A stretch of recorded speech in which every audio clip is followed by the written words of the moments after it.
All right, we have a special guest with us today. This is Noxie, and he just really wanted to make these recipes with us. He's just really in the Thanksgiving spirit. He's feeling very grateful today.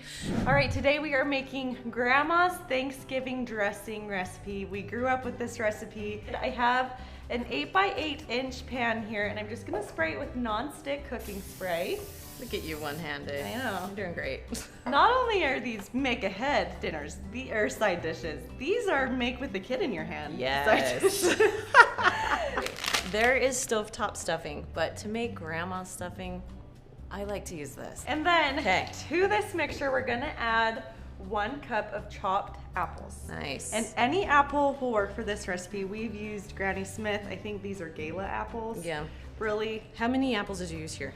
I used 2. 2 apples, okay. So, and I just Perfect. cut them up into little bite-sized pieces, and then we're also gonna add some fresh mushrooms. Nice. Nice. And then 3 stalks of celery.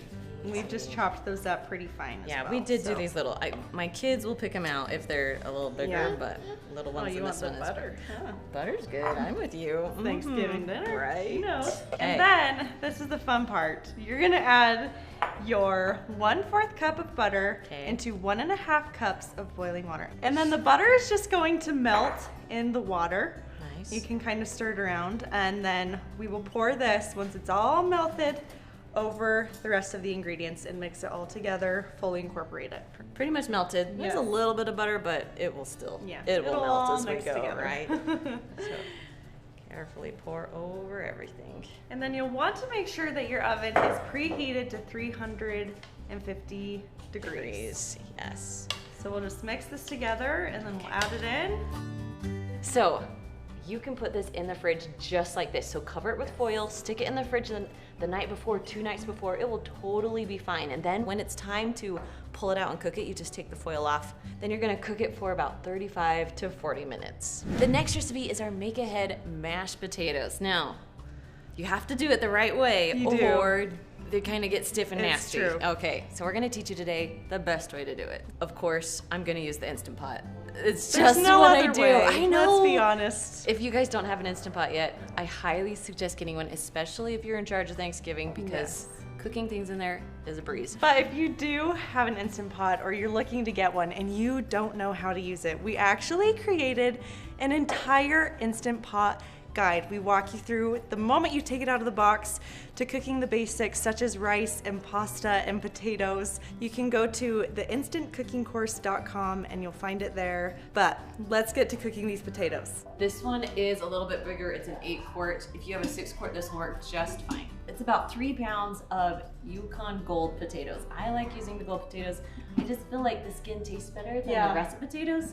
And it's Thanksgiving. I'm too lazy to peel potatoes on Thanksgiving. Then to make sure the Instant Pot pressurizes, you need about half a cup to a cup of water. Then you just put the lid on. That's simple. Okay. Now if you have a little knob right here, make sure that it's on sealing, not venting. Some of them automatically do it now, which is so nice. Once the timer is done and it's done cooking, you're gonna release the pressure. So you push your little venting knob, it will let everything out. I already did that, so we don't have to watch that. Then once all the pressure's out, you can lift your lid. Okay, there's a little bit extra water in there. So I'm gonna get my little strainer thing. I don't know if you guys seen this. I use it all the time. It's my favorite. It goes on like all pots and pans, even your Instant Pot. I think it's like what, 15 bucks on Amazon, but probably one of my favorite kitchen gadgets. Right here in the Instant Pot, I'm gonna mash all the potatoes with a potato masher. Now you can use beaters, but I like my potatoes with a little bit of chunks in them, so I like to use a potato masher. And we're just gonna mash all these babies.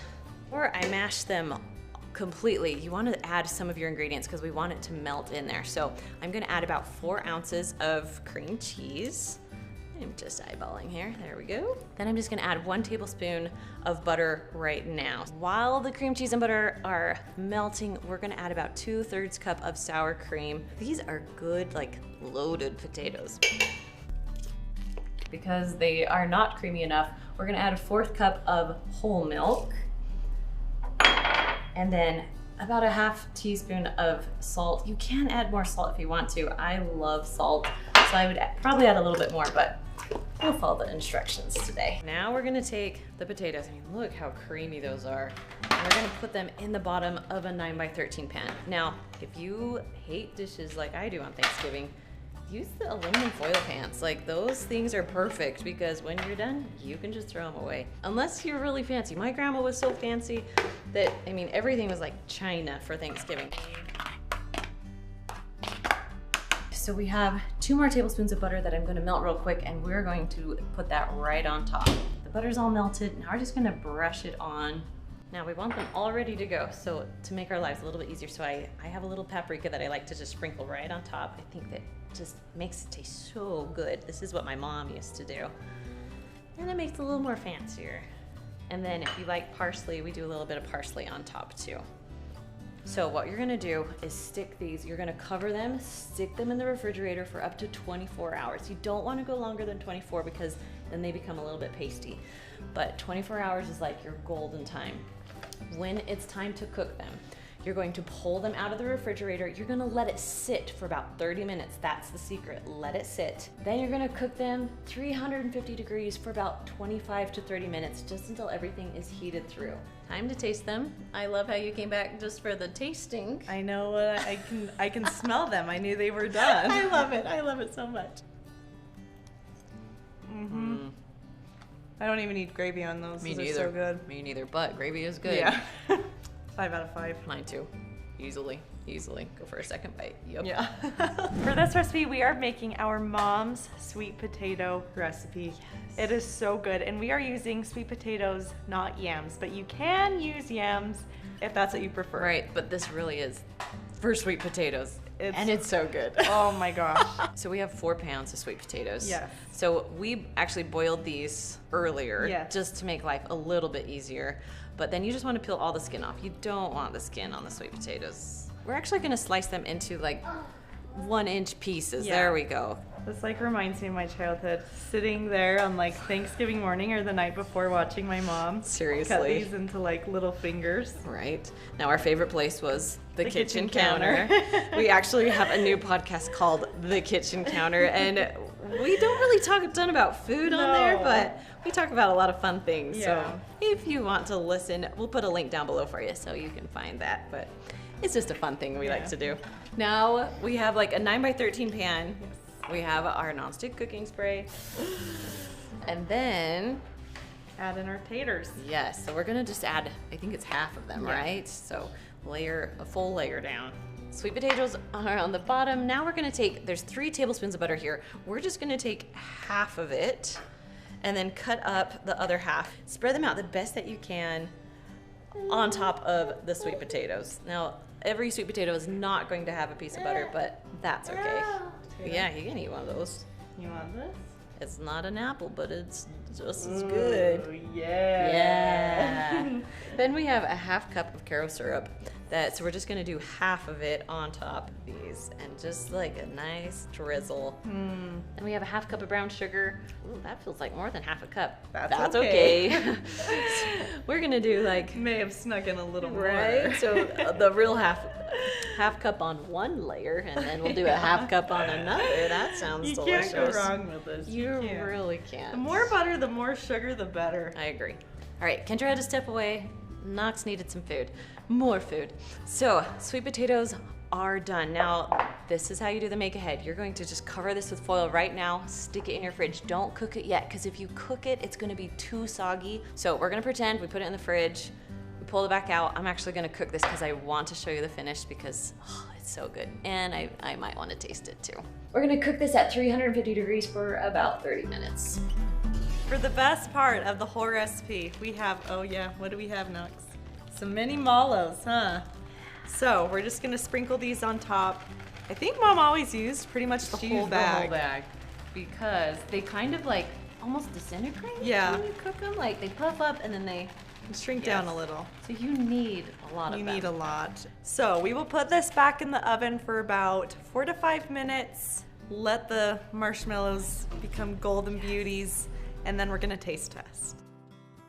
before we sample, I'm gonna take this recipe next level. You ready for it? I am ready for it. Never been done before. Sweet cinnamon churro on top. All right, Okay. now we sample.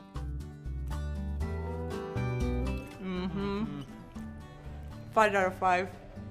The last recipe is our classic green bean casserole. First, we're gonna have 2 cans of cut green beans. And I know Yes. it's cut, but I actually love the Me cut too. green beans in the casserole. You wanna pour that one in? Yes. And then we're gonna add in a 4th cup of milk.